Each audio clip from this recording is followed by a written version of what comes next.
I retired 5 years ago, thinking I'd finally found peace. After 32 years wearing the badge, serving as sheriff of 2 counties, I figured I'd earned a quiet life.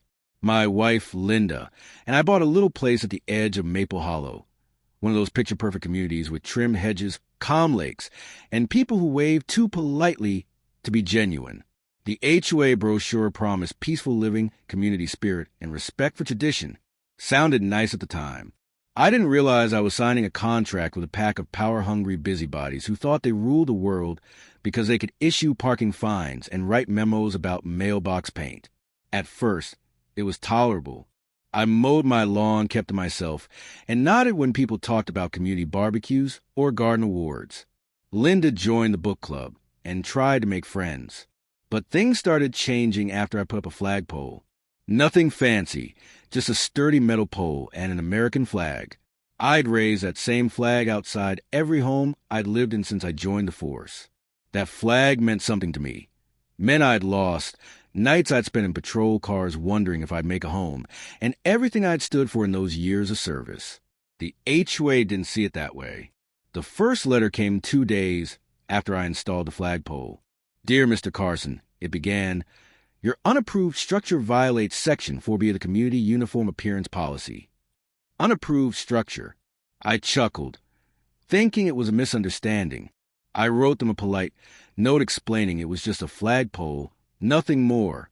But that wasn't good enough. A week later, I got a second letter, this one more hostile, threatening fines of $100 a day. Linda told me to let it go. It's not worth the stress, Hank, she said, pouring me a cup of coffee. They just want control. She was right. That's what it was about, control. And I could smell it a mile away. The head of the HOA, a man named Gordon Ellis, was one of those types who never really grew out of high school politics. Always wanted to be the big man in charge, but never had the backbone for it. He wore a gold watch and used words like community compliance, as if he were running a military base. Things escalated when I refused to take the flagpole down. They fine me every day. I paid the fines at first, just to keep the peace. But when Gordon sent someone to measure the height deviation of my grass, I stopped playing their game. I knew their bylaws better than they did.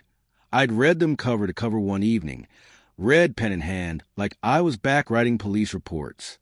That's when the harassment started.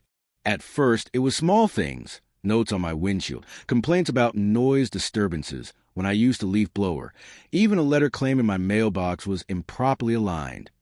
Then, one evening, I came home to find my flag torn in half and dumped on my porch. Linda cried that night. I didn't. I'd seen worse. But something about it cut deep, not just the disrespect, but the cowardice behind it. So I installed cameras. Not the cheap kind either. Full perimeter coverage, motion sensors, night vision. If they wanted to play games, I'd document everything. 2 nights later, the real show began. It was just past 9:30 when I heard a vehicle pull into the driveway. I looked at the monitor. 2 men in dark uniforms stepping out of a black SUV with flashing blue lights on the dash. The logo on their sleeves said, Maple Hollow Security Enforcement. I'd never heard of such a thing. The HOA had a contract with a private firm, sure, but these uniforms were designed to look like law enforcement, down to the badges. They walked up to my door, one of them pounding hard enough to rattle the frame. Maple Hollow Security. Open up. Linda froze. I told her to stay back. Old instincts kicked in, the kind you never lose, even after retirement. I watched the men through the peephole. Their stance, their tone, their arrogance. They weren't professionals. I opened the door just enough to speak through the crack. What seems to be the problem, gentlemen? I asked. Sir, the taller one said, his voice too shaky to sound official. We're here on behalf of the Maple Hollow HOA. You've been issued multiple citations. We're here to enforce compliance. Compliance, I repeated. That a warrant you got there? He blinked. Excuse me? You heard me. You planning to enter my property without a warrant? The shorter one puffed his chest out. Sir, failure to cooperate will result in forced entry. That was the moment I knew these weren't just rent-a-cops. They were imposters. and whoever sent them didn't realize whose door they were knocking on. I slowly opened the door wider, my old badge glinting on the table behind me. Framed under glass. You boys wouldn't happen to be actual law enforcement, would you? I asked, my voice calm, but my blood was boiling. The taller one hesitated.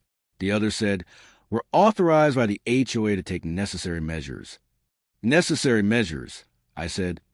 "Like impersonating officers?" They looked at each other. I could tell neither expected to be challenged. I stepped out onto the porch, keeping my eyes locked on theirs. "Let me make this easy for you," I said. "You've got 10 seconds to get off my property before I call the sheriff's department." The shorter one scoffed. "You think they'll side with you?" I smiled, the kind of smile I used to give suspects right before the cuffs clicked. "They will," I said, "considering I used to be the sheriff." Their faces drained of color. But before they could retreat, I pulled out my phone, hit record, and said clearly, "This is former Sheriff Henry Carson. I'm recording 2 individuals impersonating law enforcement officers attempting unlawful entry onto private property." The moment those words left my mouth, they panicked. One tried to grab the phone. Big mistake. I stepped forward, hooked his wrist, and had him face down on the porch before he knew what hit him. The other turned to run, only to meet my neighbor across the street, Joe Tucker, who happened to be watching. Joe was an ex-Marine and hadn't lost his reflexes either. He blocked the guy's path until I ordered him to stand down. I held the first man until the real deputies arrived.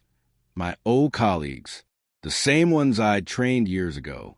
When they stepped out of their cruiser and saw me, they grinned. "Evening, Sheriff," Deputy Lau said. "Heard there was a disturbance." "Yeah," I said. "Got ourselves a couple pretend heroes."